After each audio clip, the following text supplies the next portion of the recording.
MSA anak Kiai Jombang yang jadi tersangka pencabulan santriwati ditahan di Rutan Medaeng Sidoarjo. Ia dijerat pasal 285 dan 294 KUHP dengan ancaman 12 tahun penjara.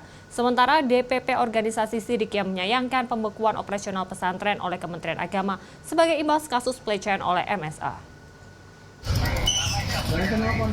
Usai menyerahkan diri Kamis malam lalu, MSA yang sempat jadi buron kasus pencabulan santriwati di Pondok Pesantren Sidikiyah Jombang langsung dibawa ke rumah tahanan Medaeng Sidoarjo. MSA ditahan di Rutan Medaeng lantaran proses hukumnya sudah sampai tahap 2 atau penyerahan tersangka dan barang bukti ke kejaksaan. Atas perbuatan tersangka atas nama MSA alias Mas Beki disangkakan pasal 285 KUHP dan pasal 294 ayat 2 kedua huruf E KUHP dengan pidana penjara paling lama 12 tahun.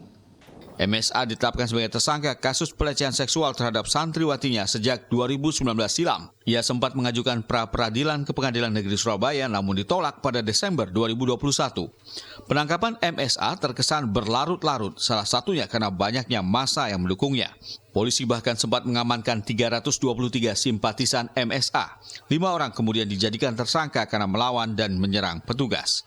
Mereka dijerat pasal 19 UU TPKS tentang menghalang-halangi petugas dengan kekerasan dengan ancaman 5 tahun penjara.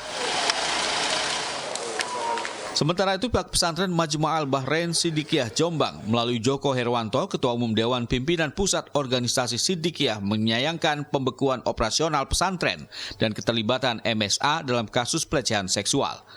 Mewakili pihak keluarga dan pesantren, DPP Orsyid menyampaikan keluarga dan pesantren akan mengikuti proses hukum yang berlaku. Jelas kami akan mengikuti proses hukum, menghormati proses hukum. Keluarga dalam posisi mempersiapkan tim pengacara untuk mendampingi Mas Beki untuk proses hukum selanjutnya. Menjadi keprihatinan kami dari pengurus pesantren Sidikiyah, karena pesantren Sidikiyah ini kami pastikan tidak bertentangan dengan ajaran Islam. Justru Sidikiyah ini mengajarkan untuk cinta tanah air.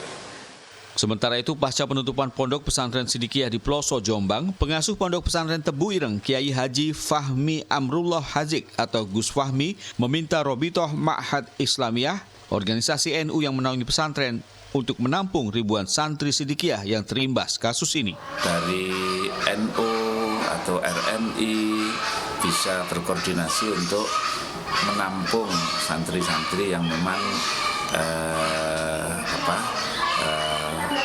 jadi korban karena dicabutnya izin tersebut. Lebih baik kalau saya NU atau RMI dibandingkan daripada nanti itu mungkin mondok di tempat yang tak jelas lagi.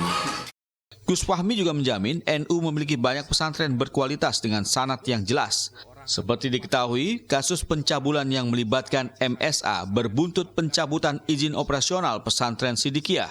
Akibatnya, 1.041 orang santri Sidikiyah kini harus mencari alternatif pesantren lain. Tim Liputan.